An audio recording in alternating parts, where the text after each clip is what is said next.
ونتوكل عليه ونعوذ بالله من شرور أنفسنا ومن سيئات أعمالنا من يهده الله فلا مضل له ومن يضلل فلا هادي له ونشهد أن لا إله إلا الله وحده لا شريك له ونشهد أن سيدنا ونبينا ومولانا محمدا عبده ورسوله أرسله بالحق بشيرا ونذيرا وداعيا إلى الله بإذنه وسراجا منيرا صلى الله على سيدنا محمد وآله الأبرار وأصحابه الأخيار وأزواجه الطيبات الطاهرات أوصيكم عباد الله وإياي أولا بتقوى الله أما بعد فأعوذ بالله من الشيطان الرجيم بسم الله الرحمن الرحيم إن الله مع الذين اتقوا والذين هم محسنون صدق الله مولانا العظيم وقال نبي الله سيد البشر محمد رسول الله صلى الله عليه وسلم فمن حج فلم يرفث ولم يفسق رجع كيوم ولدته أمه صدق نبي الله صلى الله عليه وسلم எல்லாம் வல்ல அல்லாஹுவின் அன்பும் மேலான கருணையும் நமக்கெல்லாம் வந்து சேரட்டுமாக. நமது உயிரினும் மேலான கண்மணி காத்தமுன் நபியின் முஹம்மதுர் ரசூலுல்லாஹி ஸல்லல்லாஹு அலைஹி வஸல்லம் அவர்களின் அன்பையும் ஷஃபாஅத்தையும் பெறுவதற்கு அல்லாஹ் நம் எல்லோருக்கும் தௌஃபீக் செய்வானாக. வல்ல ரஹ்மான் நமக்கும் நம்முடைய பெற்றோர் மனைவி மக்கள் குடும்பத்தார் யாவருக்கும் உயிர் உள்ள வரையிலும் உடல் சுகத்தை நசீபாக்கி தருவானாக. மருத்துவமனை கஷ்டம் அதன் சிரமம் செலவுகளிலிருந்து நிரந்தரமான பாதுகாப்பை அல்லாஹ் நம் எல்லோருக்கும் கொடுத்தருள் புரிவானாக. வானம் பூமியினுடைய ஆபத்துகளை விட்டும் முசீபத்துகளை விட்டும் கெட்ட முடிவுகளை விட்டும் நம்மையும் நம் குடும்பத்தையும் பாதுகாத்து அருள் புரிவானாக. அவனுடைய படைப்புகளின் தீங்குகள் அனைத்திலிருந்தும் நம்மையும் நம் சமூகத்தையும் காத்தருள் புரிவானாக. அல்லாஹுவின் எல்லையில்லா பேரருளால் அருள் நிறைந்த புனிதமான ஹஜ்ஜினுடைய காலம் சங்கைமிக்க ஹாஜிகள் தங்களது கடமையை முடித்து தாயகம் திரும்பிக் கொண்டிருக்கிற ஒரு பாக்கியமான காலம். ஒருவர் ஊருக்கு திரும்புவார் என்றால் அவர் கரம் பற்றுகிற பல்லாயிரம் பேர்கள் மன்னிக்கப்படுகிறார்கள் என்கிறார்கள் நபிகள் நாயகம் ஸல்லல்லாஹு அலைஹி வஸல்லம். ஹாஜி என்பவர் சாதாரணமானவர் அல்ல. அல்லாஹும் அக்ஃபிர்லில் ஹாஜ் வலிமன் இஸ்தக்ஃபர லஹுல் ஹாஜ். ரப்பே, நான் உன்னிடத்தில் ஒரு பிரார்த்தனை கேட்கிறேன். யார்? நம் உயிரினும் மேலான கண்மணி சாந்த நபிகள் ஸல்லல்லாஹு அலைஹி வஸல்லம். நீ மன்னிக்க வேண்டும். உன் இல்லம் காபாவிற்கு வந்த ஹாஜியை நீ மன்னித்து விடு. ஹாஜி மன்னிக்கப்படுகிறார் அரஃபாவினுடைய மைதானத்தில். பெருமானார் ஸல்லல்லாஹு அலைஹி வஸல்லம் அரஃபாவில் என் பாவம் மன்னிக்கப்படுமா என்று நினைப்பதே குற்றம் என்றார்கள். பாவத்தை மன்னிப்பானா என்று நினைப்பது குற்றம். இப்போ யாரும் நான் மன்னிக்கப்பட்டுட்டேன்னு சொல்ல முடியாது.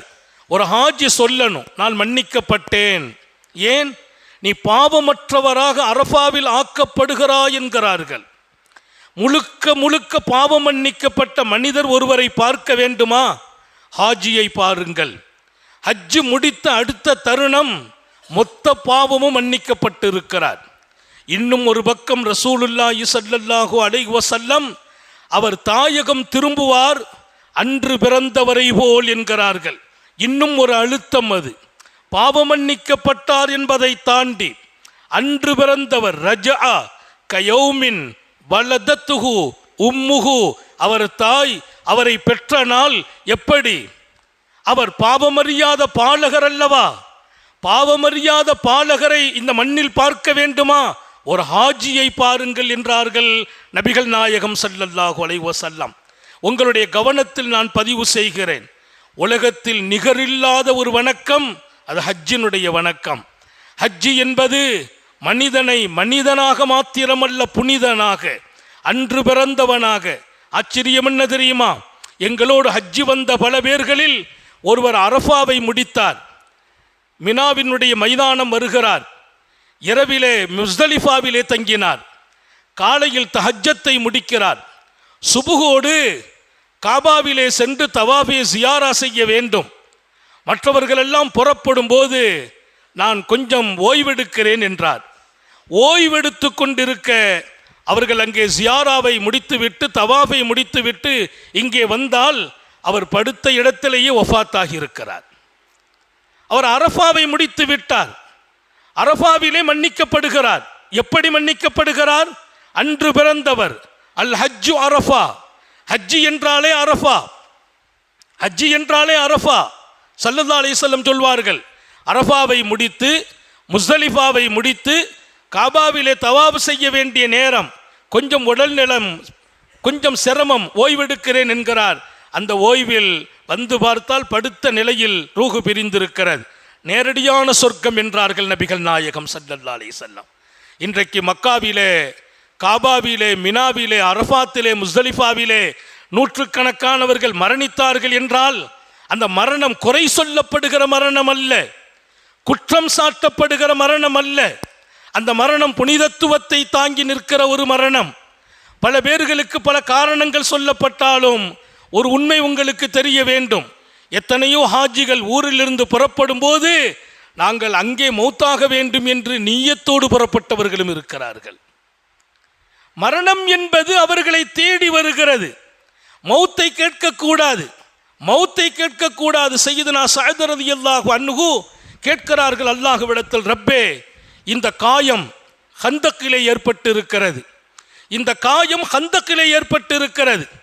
பெருமானார் ஸல்லல்லாஹு அலைஹி வஸல்லத்தை எதிர்த்த மக்காவாசிகளோடு இனி ஒரு போர் இருக்குமையானால் என் ஹயாத்தை நீளமாக்கி வைப்பாயாக. நான் நினைக்கிறேன் இனி ஒரு முறை நபியை எதிர்த்த மக்காவாசிகள், நபியை நாட்டை விட்டும் வெளியே அனுப்பிய மக்காவாசிகள், அவர்கள் போருக்கு இனி வரமாட்டார்கள் என்று நினைக்கிறேன். இதுதான் கடைசியாக இருந்தால் எனக்கு இந்த காயத்தையே கொண்டு மௌத்தை கொடுப்பாயாக கேட்டார்கள் ஸஅத் ரலியல்லாஹு அன்ஹு. மதீனாவின் பெரும் தலைவர்களில் ஒருவர், இமாம் புகாரி எழுதுகிறார் இந்த ஹதீஸை. ஹந்தக்கு களம் முடிந்த போது மஸ்ஜிது நபவியில் அவர்களுக்காக ஒரு டெண்டை அமைத்தார்கள் ஸல்லல்லாஹு அலைஹி வஸல்லம். சய்யிதுனா ஸஅத் மதீனா வாசிகளினுடைய தலைவர், ஒரு டெண்ட் அமைச்சிருக்கிறாங்க ஸல்லல்லாஹு அலைஹி வஸல்லம். அவர்களை உடல்நலம் விசாரிப்பதற்காக அவங்க கேட்ட துஆ, மௌத்தை நான் கேட்கவில்லை, மௌத்தை நான் கேட்கவில்லை, ஒன்று கேட்கிறேன். அவங்க சொன்னாங்க, ஒன்றை கேட்கிறேன். என்ன ஒன்று? எனக்கு மௌத்துண்டு ஒன்று இருக்கும்போது உன் பாதையில் போராடி காயப்பட்டு மரணம் வர வேண்டும். இனி ஒரு முறை மக்காவாசிகளை எதிர்த்து போர் இல்லை என்றால், ரசூலை எதிர்த்தவர்களை எதிர்த்து போர் இல்லை என்றால் இந்த காயமே மௌத்துக்கு காரணமாக்கி விடு என்கிறார்கள். அந்த துஆவுக்கு எவ்வளோ பெரிய உயிரோட்டம் இருந்தது. அந்த காயம் வெடித்து அதிலேயே வஃபாத்தாகிறார்கள். பெருமானார் ஸல்லல்லாஹு அலைஹி வஸல்லம் டெண்டை விட்டு வெளியே ஓடி வருகிறார்கள். என்ன இரத்தம் என்றார்கள். இங்கே ஸஅதுனுடைய புனிதமான உடல் எங்கே இருக்குமோ அங்கிருந்து அந்த இரத்தம் வெளியேற, கொஞ்சமல்ல மடைபோல் இரத்தம், உடம்புள்ள மொத்த இரத்தமும் வெளியாக ஜிப்ரீல் வந்து சொன்னார்கள், யார் இன்று மரணித்தார்? அல்லாஹ்வினுடைய அர்ஷே கொஞ்சம் நடுங்கியது. வானத்தினுடைய ரஹமத்தின் கதவுகள் திறந்திருக்கிறது. இன்றைக்கு அவர் ரூஹ கொண்டு போறதுக்கு மலக்குகள் தயாராக இருக்கிறார்கள். மரணம் என்பது கேட்கக்கூடாது என்றார்கள் ஸல்லல்லாஹு அலைஹி வஸல்லம். இப்படிப்பட்ட மௌத்தை கேட்பது பாக்கியம் என்று சாலிஹீங்கள் எழுதுவார்கள். எனவே ஹஜ்ஜுக்கு போன பல பேர் நாங்கள் மதீனாவில் மௌத்தாகணும்னு கேட்டாங்க.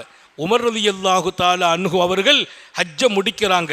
தன் இறுதி ஹஜ்ஜில் உமர் கேட்குறாங்க, யா அல்லாஹ், வயசாகி போச்சு, எனக்கு வயசாகி போச்சு ரப்பே. சையதுனா உமர் ரலியல்லாஹு அன்ஹு, நான் வயதாகி விட்டேன், எனக்கு ஆட்சியை தந்திருக்கிறாய், எனக்கு ஒரு ஆசை இருக்கிறது. 63 வயதில் என் பெருமான் மரணித்தார்கள், எனக்கும் 63 நெருங்கி விட்டது ரப்பே. எனக்கு ஒன்றை நீ தர வேண்டும், உன் பாதையில் நான் ஷஹீதாக வேண்டும், உன் நபியின் ஊரில் மௌத்தாக வேண்டும். மௌத்தன் ஃபீ பலதி ரசூலிக் ஓ ஷஹாதத்தன் ஃபீ சபீலிக், உன் பாதையிலே நான் ஷஹீதாகணும். உன் ஹபீபு நாயகம் ஸல்லல்லாஹு அலைஹி வஸல்லம் வாழ்ந்து கொண்டிருக்கிற மதீனாவில் இந்த ரூஹு பிரியணும். உலகத்தில் வேற எங்கேயும் போய் நாம் மௌத்தாயிடக்கூடாது. ரசூல் ஸல்லல்லாஹு அலைஹி வஸல்லம் வாழ்ந்து கொண்டிருக்கிற மாநபியின் மணிமகுடமான மதீனத்துல் முனவ்வராவில் இந்த உமரின் ரூஹு பிரிய வேண்டும் என்று கேட்கிறார்கள்.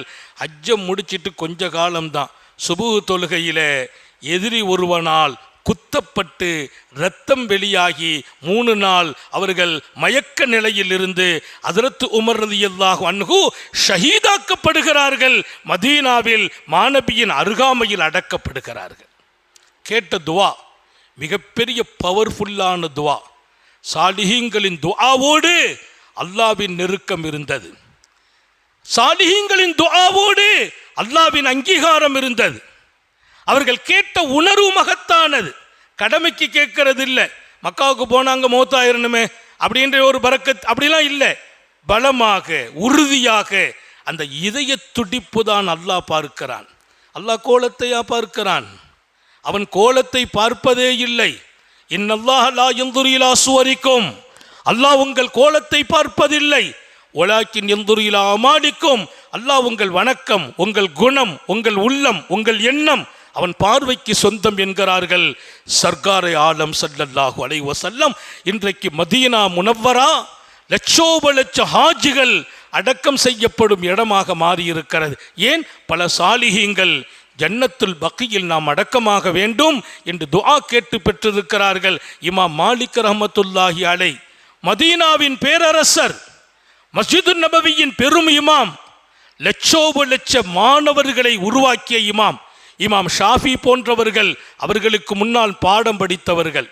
மாலிக் இமாம் ஒரு தடவை ஹஜ்ஜிக்கு போனாங்க, 2வது தடவை ஹஜ்ஜிக்கு போகல. 2வது தடவை போகல. மதீனா எங்கே இருக்கிறது? மக்கா எங்கே இருக்கிறது? மக்காவிலிருந்து மதீனாவிற்கு, மதீனாவிலிருந்து மக்காவிற்கு ரொம்ப தொலை தூரம் இல்லை. ஆனால் ஹஜ்ஜிக்கு ஒரு தடவை. இமாம் ஹசன் மதீனாவில் இருந்தாங்க, மக்காவுக்கு போவாங்க, 25 ஹஜ்ஜி செய்தாங்க. பெருமானார் சொல்வாங்க, தாபிஉ பைனல் ஹஜ்ஜி வல் உம்ரா, ஹஜ்ஜி ஒரு ஹஜ்ஜோடு நிறுத்தாதீர்கள், அடுத்தடுத்து ஹஜ்ஜி செய்யுங்கள். ஹஜ்ஜி செய்யுங்கள், மீண்டும் ஹஜ்ஜி செய்யுங்கள், உம்ரா செய்யுங்கள், மீண்டும் உம்ரா செய்யுங்கள். யார்? நபிகள் நாயகம் ஸல்லல்லாஹு அலைஹி வஸல்லம். நிறைய பேர் நம்ம கடமை முடிஞ்சு போச்சு, ஹஜ்ஜி செய்துட்டோம். இல்லை, ஹஜ்ஜி செய்யுங்கள். தாபிஉ, ஒன்றுக்கு பின் ஒன்று செய்து கொண்டே இருங்கள். இந்த வருஷம் ஹஜ்ஜி, அப்புறம் உம்ரா, அப்புறம் ஹஜ்ஜி, அப்புறம் உம்ரா. ஏன் தெரியுமா? 2 பாக்கியம் கிடைக்கும் என்றார்கள் ஸல்லல்லாஹு அலைஹி வஸல்லம். யுன்ஃபியானில் ஃபக்ர, பெருமானார் ஸல்லல்லாஹு அலைஹி வஸல்லம், உங்கள் வாழ்க்கையில் வறுமை அழிந்தே போகும். ஒரு ஹாஜி ஏழையாக மாட்டார். நபிகள் நாயகம் ஸல்லல்லாஹு அலைஹி சொன்னாங்க, ஒரு ஹாஜி ஏழையாக மாட்டார். வறுமை அழிந்து போகும், பாவங்களும் அழிந்து போகும்.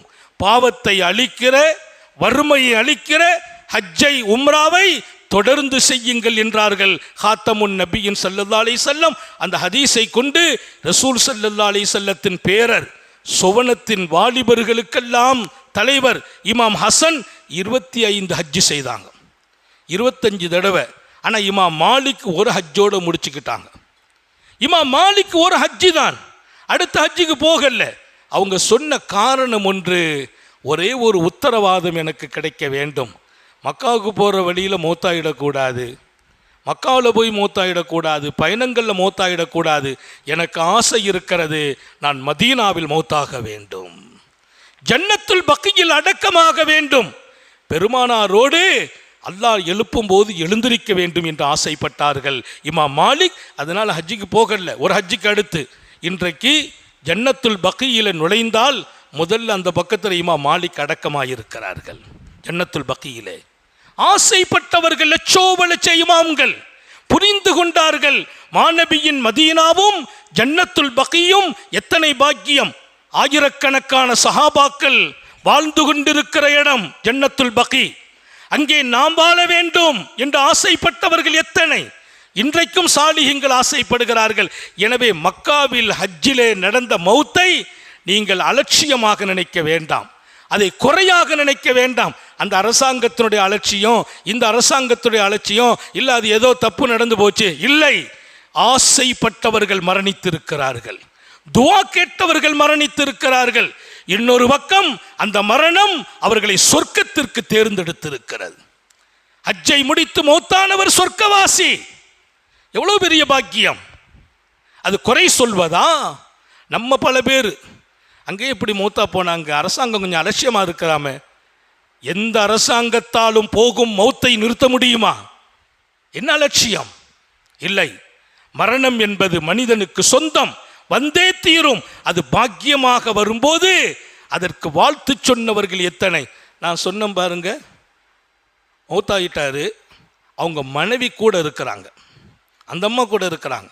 அந்த அம்மா தவாஃபுக்கு போயிருக்கிறாங்க, அவர் வஃபாத்து.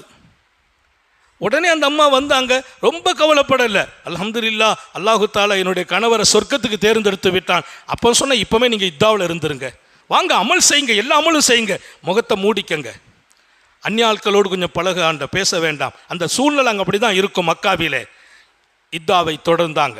2 நாள் ஜனாசா அடக்கமாச்சு. அங்கே காபத்துல்லாவிலே பல லட்சம் மக்களுக்கு இடையே அவங்க ஜனாசா தொழுகை நடந்தது. பல லட்சம்.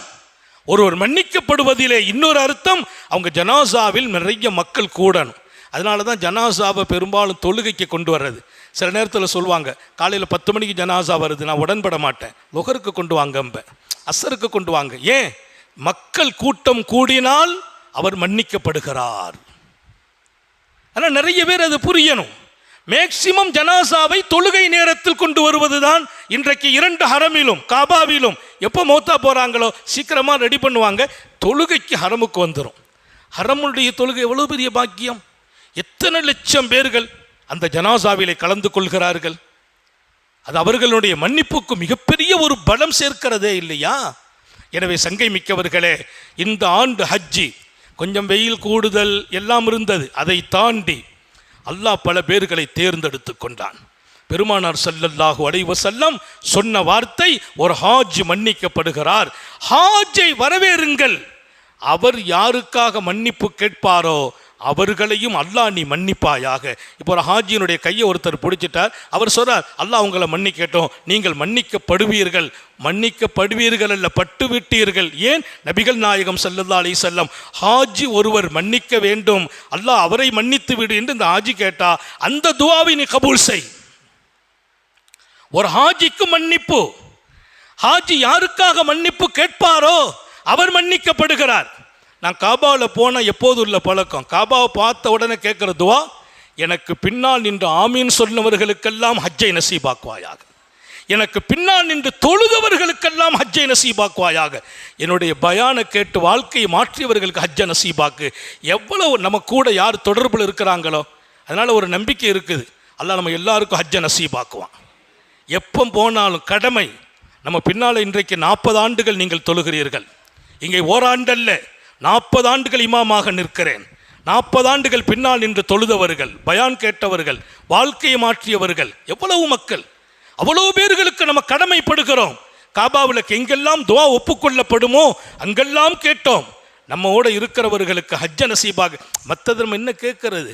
அவங்க இங்கே வந்து எல்லாத்தையும் கேட்டுக்கிடுவாங்க, அவங்க இங்கே வரணும், வருவதற்கு வாய்ப்பை கொடு. ஒரே ஒரு ரிக்வெஸ்ட் மட்டும் சொல்வேன், நீங்கள் போக வேண்டும், வாலிபத்தில் செல்லுங்கள், ஹஜ்ஜை வாலிபத்தில் முடியுங்கள். ரொம்ப ஒரு காலம் இருந்துச்சு, எல்லா வேலையும் முடிச்சுட்டு 65-70 வயசு ஆன பின்னால் இப்போ போல் அனுப்பி வைக்கிறது, போயிட்டு வாங்கன்ட்டு. அவங்க போகும்போதும் நம்ம வரமாட்டோன்னு உறுதியில் தான் போவாங்க.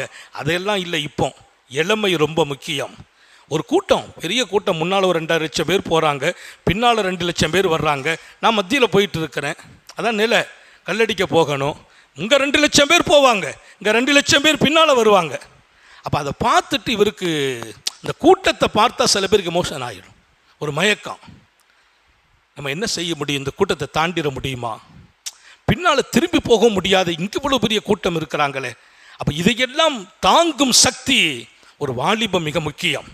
அந்த வெயில் காலத்தை, கூட்டத்தினுடைய சூழலை, கல்லறிய போகிற நிலை, அரஃபாவினுடைய நிலை, முஸ்தலிஃபாவுடைய நிலை, இதெல்லாம் முஸ்தலிஃபாவில் எல்லாம் பார்த்தீங்கன்னா திறந்த வெளி.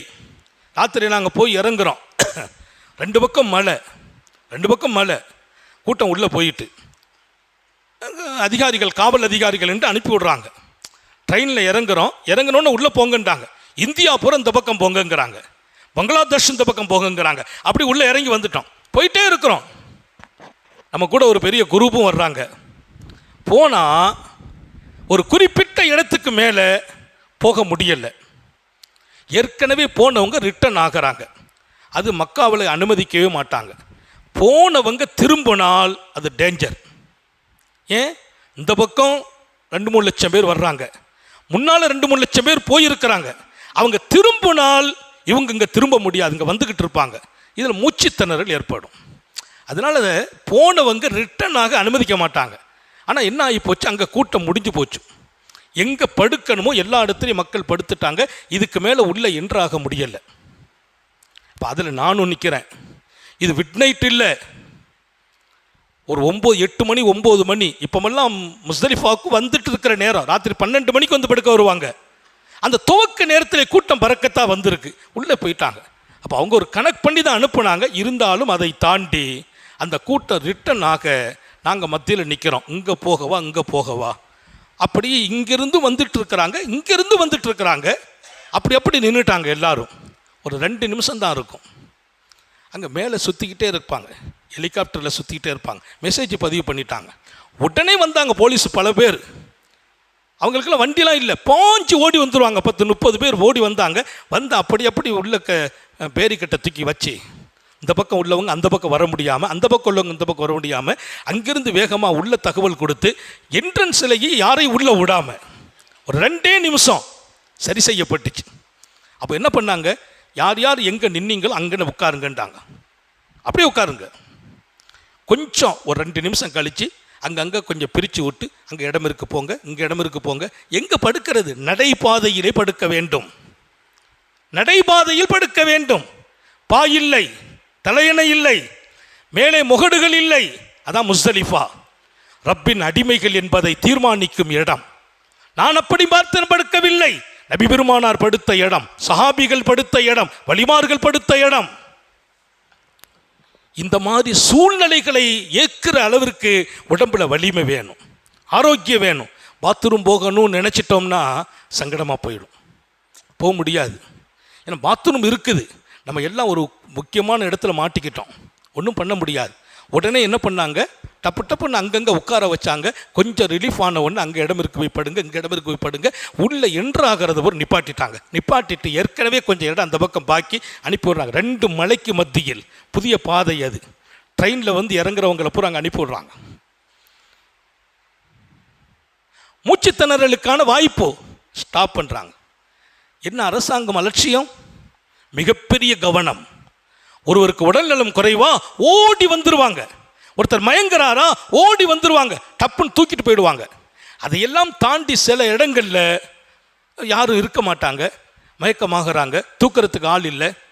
அப்போ கிட்ட இருக்கிறவங்க கவனிப்பாங்க. டக்குன்னு போலீஸுக்கு மெசேஜ் பண்ணணும், பதிவு செய்யணும். எதையும் தாண்டி 30 லட்சம் பேர் அசம்பிளி ஆகிற இடத்துல சின்ன இது போன்ற அசம்பாவிதங்கள் என்பது இயல்பாக நடப்பது. இதை ஒரு குறையாக, குற்றமாக, பெருசாக இதை விமர்சிக்கக்கூடிய இடத்துல நாம் இருக்கக்கூடாது என்பதை பதிவு செய்கிறேன்.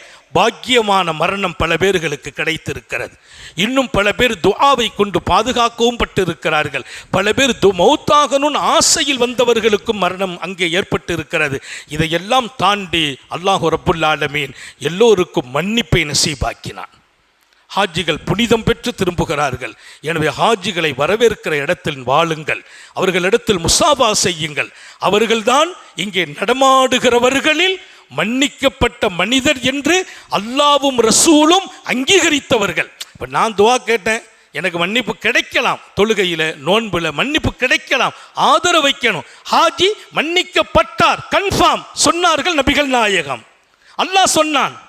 அப்படியானால் ஒரு ஹாஜியை கையை பிடிக்கிறது கூட நீங்கள் என்ன தவம் செய்தீர்களோ உங்கள் பாவம் மன்னிக்கப்படுகிறது.